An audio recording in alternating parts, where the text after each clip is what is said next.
có nhớ cái gì hoa trái thịt cho nó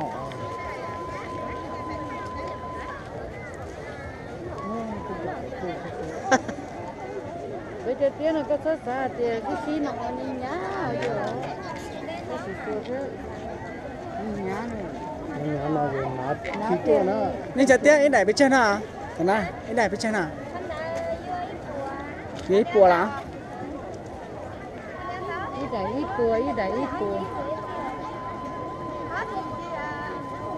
ná tàu thế mà nó to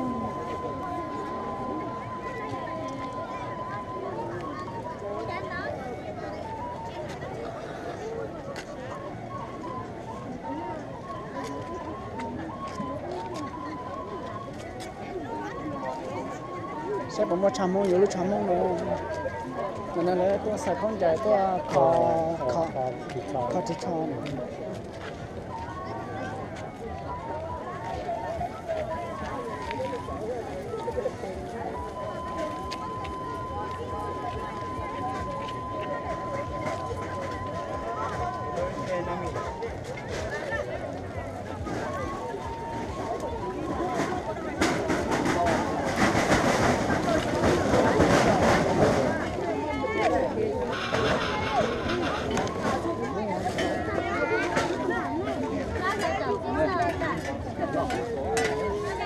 nó nhiều mấy anh sẽ không chạy anh chỉ không chọn này chỉ không chạy à chỉ không chọn con nhóc phải tự đi rồi nó sập bát đấy nhóc sạp đó là con nhóc sạp rồi đi na tết chờ rồi ở nhà mà này đi na tết chờ sạp rồi do cổ phú gia như múa đấy tôi thấy hủ nhà nó nếu lúc hủ nhà là cái này lúc nó là lúc sánh nó cái lúc là sánh phú gia này nó sẽ hủ nhà tan thật chỉ một chỗ bên lúc sao bên lò cày này nên lò cay là nên nhóc lò cay là chào này là nhóc tỉnh lò cay là nhất định là cày thì chỉ cùng nhau lúc huyện là Sapa nhóc thì Sapa là cho nên gì lúc này là bị chơi như nào ít lúc nhóc này rồi cẩu xếp như thế cậu chết nhà sao có tuần gió rồi nhỉ có tuần năm mò tôi là sao chỉ tôi sửa tết cháo sao chỉ tôi xua này kia nên tết cháo cháo rồi nó mà tí nào tôi tới chơi ý à lên nó nhá thì chỉ bao nhiêu chỉ xem một nó sẽ chỉ xếp một ở đây là mà chỉ mua lúc cho nó là lên tàu thế nhở thôi chỉ mua lúc chua là nên gì chỉ tao cho tôi tận nó lên gì đâu là tàu thế sao bé tết cháo chỉ còn nhẹ bé mà bé tết cháo bé nên mà lạ rồi thì thành lại thế rồi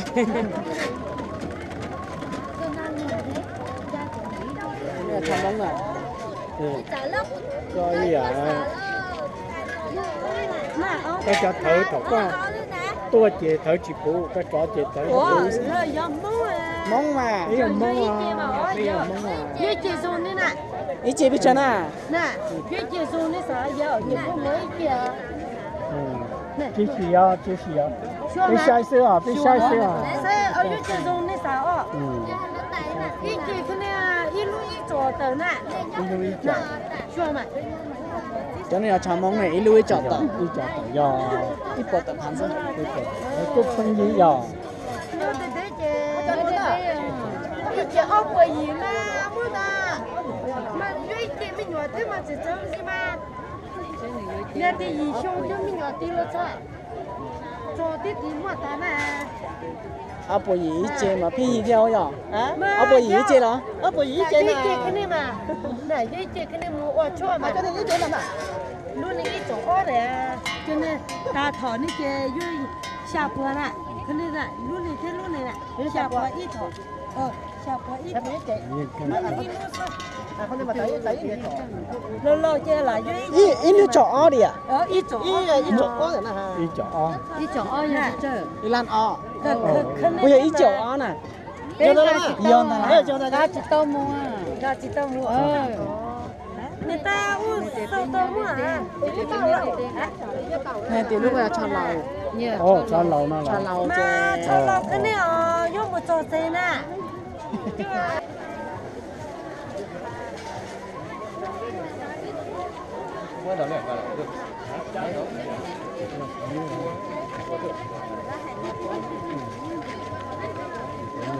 bao nhiêu xua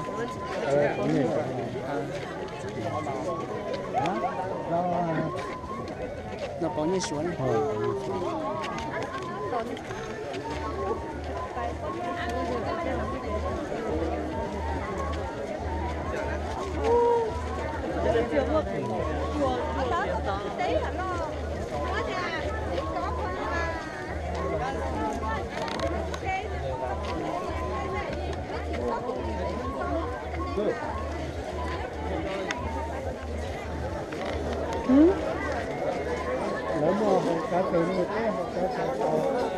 Hôm nay chúng mua á?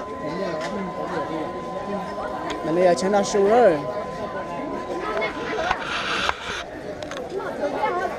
Trên là su mà nhưng mà thay nó con nó thay nhá chả để cho màu mỏng nó tên đấy.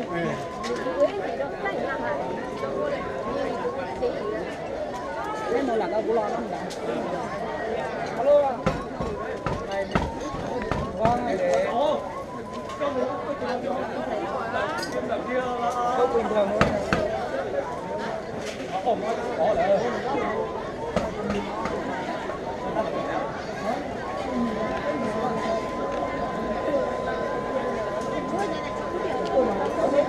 Bây giờ cút thăng này. Bây giờ cút thăng.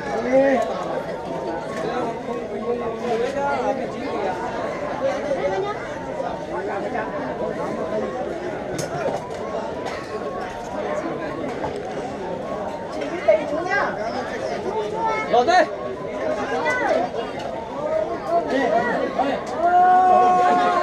Thân xài. Về đào một chỉnh đó, đào một chỉnh đó.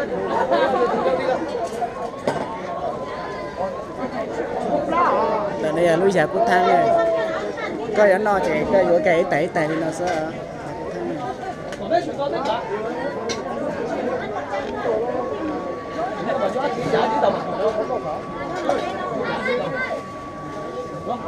rồi lưu chạy cho đến nó họ chạy rồi xong. Về đây.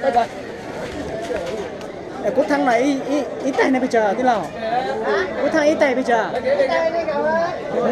Nên gọi áo bò đó.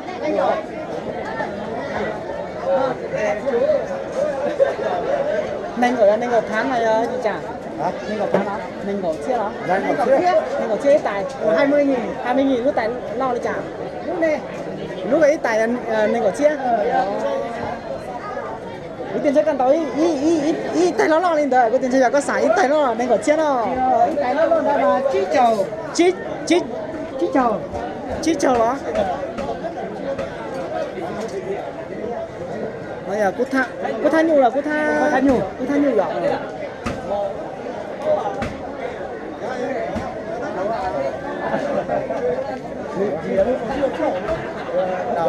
Đầu ít đa này giờ mình ngồi chia nó này. Nó giờ hai tiền ít đĩa là bây giờ. Đĩa này ngồi chia. Đầu ít đĩa này ngồi chia.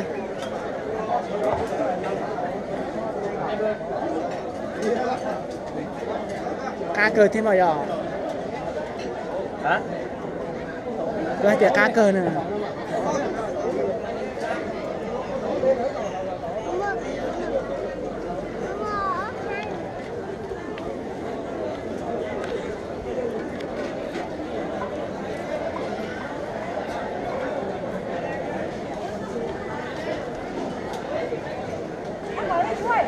Cho nó chỉ nó phở nó uống nó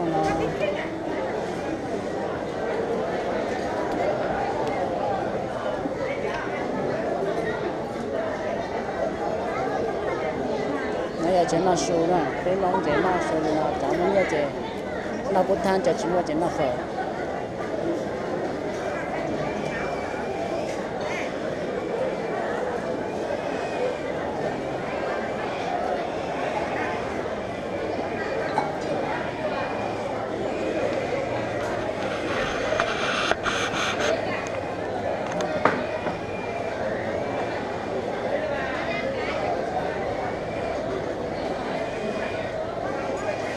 bây giờ cho chân nó sôi nó phở nữa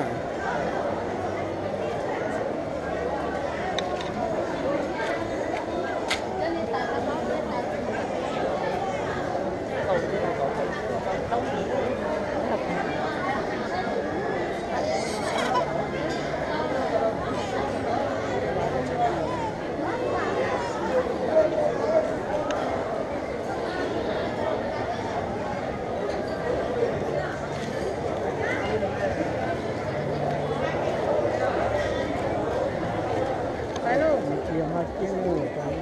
Lúc mình nào.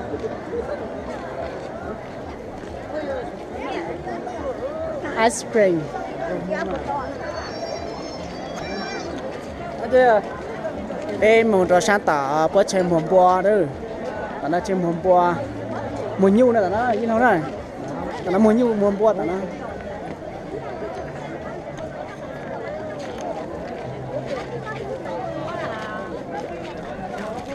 Mấy cái này mấy người sẽ chơi nhau.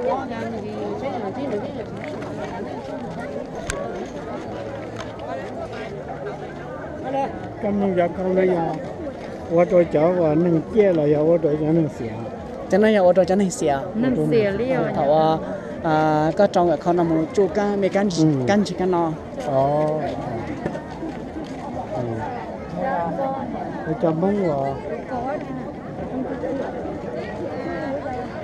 我哋又嚟，我先話嚟能講呢。到那呀，阿姐啊。嚇？周狗啦。Trâu chó nè. Trâu chó. Ồ, trâu chó. Chẳng lo làm đó. Đúng rồi, trâu chó. Trâu lo thì sẽ lấy từ từ à.